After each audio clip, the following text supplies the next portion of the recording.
Hi parents, I'm Christina Cotlis, And I'm Marilyn White. and we have your children in our junior high language arts class this year. Yes, period 3. So much fun. So your homework is to watch this video. So we're going to talk you through a couple of things. We're going to start with the syllabus that your child brought home. So they should have brought this home.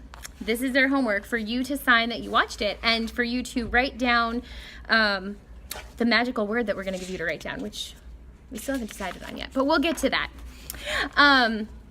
You will notice that we have all of their assignments for the entire year. You can see what we're going to do in class and what homework is going to be due the next class, and that we expect papers to come in on time.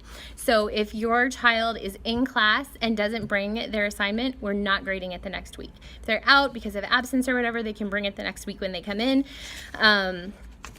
But we're not giving out points for late work this year. It's just too complicated for everyone involved. They can also earn some extra points. So that's listed right here.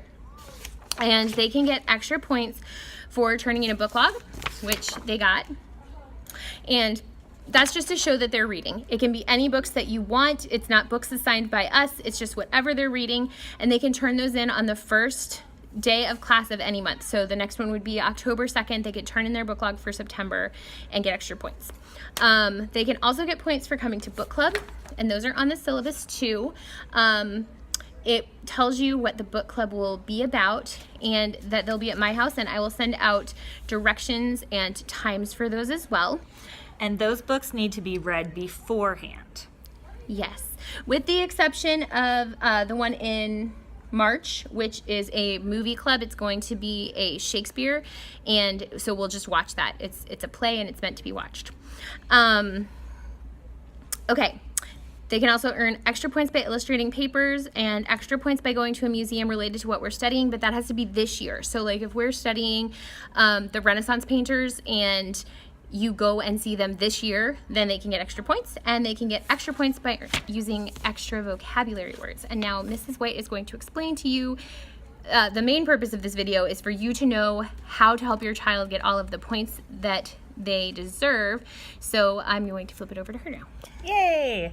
So IEW may look a little intimidating when you look at the syllabus and look at all the work they have to do, but it doesn't have to be. If you look inside each book that your child has, you will see that there is a checklist for every assignment they have, and it tells you exactly what the paper needs to be done. It'll tell you where their title needs to be, where their name and date need to be, and what dress-ups they need to have, and how many points they get for each one of those. So, for instance, this is just lesson 7, and it's a paper on Muhammad, and it tells you exactly what they need to do and what they need to have written in their paper. Okay? And when a child turns in a paper, we're actually looking for a messy paper. The paper is going to have a lot of underlining and words written in the margins. Take a look at pages 246, 247 of their books. You can see that in this example, they have the student's name and date up in the left-hand corner. The title is very simply written right in the center, and then each paragraph has words that are underlined. And those words you'll find them on the rubric with each lesson, what they need to underline, and then they'll need to label them in the on the right margin of their paper, okay? So there's gonna be a lot of words and markings on every paper that they turn in. That's the way we want it to be. It should look messy.